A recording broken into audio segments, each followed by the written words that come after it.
الحمد للہ کفا والصلاة والسلام علی عباده الذین اصطفى اما بعد اعوذ باللہ من الشیطان الرجیم بسم اللہ الرحمن الرحیم یا ایہا الذین آمنوا کتب علیکم الصیام کما کتب علی الذین من قبلکم لعلکم تتقون ان اللہ وملائکتہ یصلون علی النبی یا ایہا الذین آمنوا صلوا علیہ وسلموا تسلیما اللہم صل علی سیدنا مولانا محمد معدن الجود والکرم وآلہ وصحبہ وبارک وسلم صلاۃ و سلام علیک یا رسول اللہ صلی اللہ تعالی علیہ وسلم۔ برادران ملت اسلامیہ، آج ہم کن کن حالتوں میں روزہ نہ رکھنے کی اجازت ہے اس کا بیان سماعت کریں گے، یعنی وہ کون سی ایسی صورتیں ہیں جس میں اجازت دی گئی ہے کہ تم روزہ نہ رکھو۔ سب سے پہلے سفر، اگر انسان 92.5 کلومیٹر سفر کا ارادہ کرتا ہے اور وہ سفر پر ہے، مسافر ہے، تو ایسی صورت میں اس کے اوپر ضروری نہیں ہے کہ وہ روزہ رکھے، لیکن بہتر یہ ہے کہ ایسی صورت میں بھی، کیونکہ آج جو سہولیات میسر ہے تو ایسی صورت میں اس کے لیے بہتر ہے کہ وہ روزہ رکھے۔ لیکن اگر پھر بھی وہ نہیں رکھتا ہے، یعنی 92.5 کلومیٹر سفر کا طے کرتا ہے اور پھر بھی اگر وہ روزہ نہیں رکھتا ہے اس کے باوجود، تو اس پر کوئی گناہ نہیں، لیکن اور دنوں میں وہ اس روزے کی قضا کرے۔ حمل، اگر عورت حمل سے ہے اور بچے کو دودھ پلانا اور بیماری اور بڑھاپا اور ہلاک ہونے کا ڈر اور اکراہ شرعی، میں نے اکراہ شرعی بتایا تھا کہ اگر کوئی ایسا شخص ہے جو ظلم کر رہا ہے کہ روزہ نہ رکھو اس پر، اور ہمیں یقین ہے کہ اگر ہم روزہ رکھیں گے تو ہمیں مارے گا اور سخت تکلیف دے گا، سخت اذیت والا مارے گا، تو ایسی صورت میں بھی وہ گنجائش ہے کہ اس وقت روزہ نہ رکھا جائے بلکہ بعد میں رکھا جائے۔ اور نقصان عقل، یعنی عقل زائل ہونے کا اگر خدشہ ہو تو اس صورت میں، اور جہاد، یہ سب روزہ نہ رکھنے کے لیے عذر ہیں۔ ان باتوں کی وجہ سے اگر کوئی روزہ نہ رکھے گا تو گنہگار نہیں، لیکن بعد میں جب عذر جاتا رہے تو ان چھوڑے ہوئے روزوں کا رکھنا فرض ہے۔ جب یہ عذر چلا جائے گا تو اس کے بعد جو یہ روزے چھوٹے ہیں ان کی قضا کرنا فرض ہے۔ سفر سے مراد شرعی سفر ہے، یعنی اتنی دور جانے کے ارادے سے نکلے کہ یہاں سے وہاں تک 3 دن کی راہ ہو، اگرچہ وہ سفر کسی ناجائز کام کے لیے ہو۔ یعنی سفر جو ہے اگرچہ وہ ناجائز کام کے لیے بھی ہوگا، لیکن اگر وہ مسافر بنتا ہے، یعنی آج اس کی جو حد مقرر کی ہے وہ 92.5 کلومیٹر ہے، اگر اتنا دور کا وہ سفر طے کرتا ہے تو ایسی صورت میں اس کے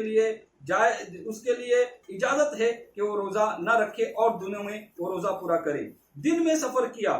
تو اس دن کا روزہ افطار کرنے کے لیے آج کا سفر عذر نہیں، البتہ اگر توڑے گا تو کفارہ لازم نہ آئے گا مگر گنہگار ہوگا، اور اگر سفر کرنے سے پہلے توڑ دیا پھر سفر کیا تو کفارہ بھی لازم ہوا، اور اگر دن میں سفر کیا اور مکان پر کوئی چیز بھول گیا تھا اسے لینے واپس آیا اور مکان پر آ کر روزہ توڑ ڈالا تو کفارہ واجب ہے۔ یعنی اگر کسی نے دن میں سفر کیا ہے اور تو اس کے لیے یہ عذر نہیں ہے کہ افطار کرنے کے لیے آج کا سفر جو ہے یہ عذر نہیں ہوگا، البتہ اگر توڑ دے گا تو کفارہ لازم آئے گا۔ یعنی اگر کسی نے دن میں سفر کیا ہے تو پھر اس کے لیے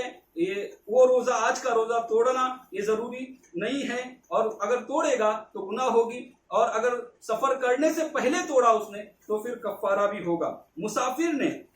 ظہر کبریٰ سے پہلے اقامت کی اور ابھی کچھ کھایا نہیں تو روزے کی نیت کر لینا واجب ہے۔ مثال کے طور پر اگر کوئی مسافر تھا، کہیں اور گیا ہوا تھا 92.5 کلومیٹر کا سفر طے کر کے، اور وہ واپس آنے کے بعد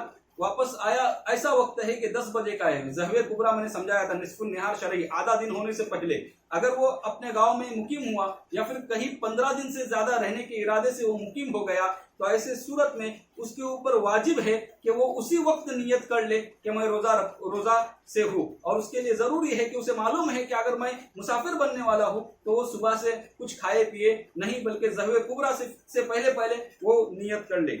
خود اس مسافر کو اور اس کے ساتھ والے کو روزہ رکھنے میں ضرر نہ پہنچے تو روزہ رکھنا سفر میں بہتر ہے، ورنہ نہ رکھنا بہتر ہے۔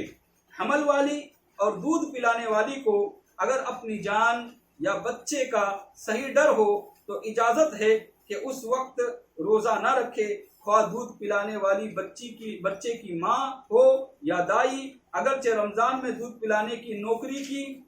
ہو، ان تمام صورتوں میں اس کے لیے رخصت ہے۔ مریض کو بیماری بڑھ جانے یا دیر میں اچھا ہونے کا یا تندرست کو بیمار ہو جانے کا گمان غالب ہو، یا خادمہ کو بہت کمزور ہو جانے کا غالب گمان ہو، تو ان سب کو اجازت ہے کہ اس دن کا روزہ نہ رکھے۔ یعنی بیمار کو یہ گمان ہے کہ بیماری بڑھ جائے گی، مرض بڑھ جائے گا، یا تندرست ہے، اس کو بھی معلوم ہے کہ میں روزہ رکھوں گا تو بیمار ہو جاؤں گا، تو ایسی صورت میں اس کو اجازت ہے کہ اس دن کا وہ روزہ نہ رکھے۔ لیکن ان صورتوں میں گمان غالب ضروری ہے، محض وہم و خیال کافی نہیں، غالب گمان ضروری ہے۔ اب غالب گمان کیا ہوتا ہے؟ تو غالب گمان کی 3 صورتیں ہیں۔ اس کی ظاہر نشانی پائی جائے، یعنی پہلی یہ کہ اس کی نشانی ظاہر ہو جائے، ہم کو سمجھ میں آ جائے کہ اب اگر روزہ رکھوں گا تو مکمل یقین ہو جائے اس بات پر نشانی دیکھ کر کہ ہم بیمار ہو جائے گی یا بیماری بڑھ جائے گی، یا اس شخص کا اپنا تجربہ ہو، گزشتہ کبھی اس کا ایسا معاملہ ہوا تھا کہ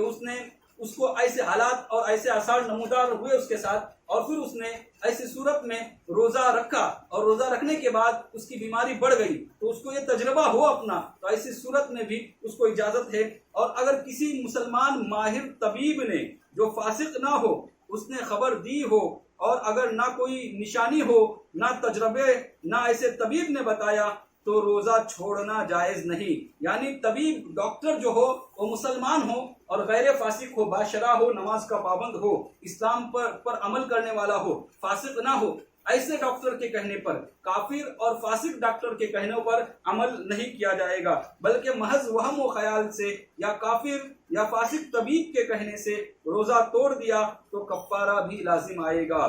آج کل کہ اکثر اطباء یعنی ڈاکٹر اگر کافر نہیں تو فاسق ضرور ہے، اور نہ صحیح تو حاذق و ماہر طبیب نایاب سے ہو رہے ہیں، ایسوں کا کہنا کچھ قابل اعتبار نہیں۔ ان کے کہنے پر روزہ نہ رکھنا یا توڑ دینا جائز نہیں۔ ان طبیبوں کو دیکھا جاتا ہے کہ ذرا سی بیماری میں روزے کو منع کر دیتے ہیں، اتنی بھی تمیز نہیں رکھتے کہ کس مرض میں روزہ مضر ہے اور کس مرض میں نہیں۔ یعنی ان ڈاکٹروں کو یہ بھی نہیں معلوم ہوتا ہے صحیح معنوں میں کہ کون سی بیماری میں روزہ تکلیف پہنچائے گا، ضرر پہنچائے گا، اور کون سی بیماری میں نہیں، لیکن اس کے باوجود بھی وہ لوگ کہہ دیتے ہیں کہ روزہ نہ رکھو، تو ایسے طبیبوں کی بات نہیں مانی جائے گی۔ طبیب ایسا ہو جو باشرع ہو، اسلام کا پابند ہو، لہذا اگر وہ طبیب کہتا ہے تو پھر اس کی بات پر رخصت ہے کہ ان دنوں روزہ نہ رکھے، لیکن ان کی قضا جب یہ عذر چلا جائے گا اس کے بعد روزہ رکھنا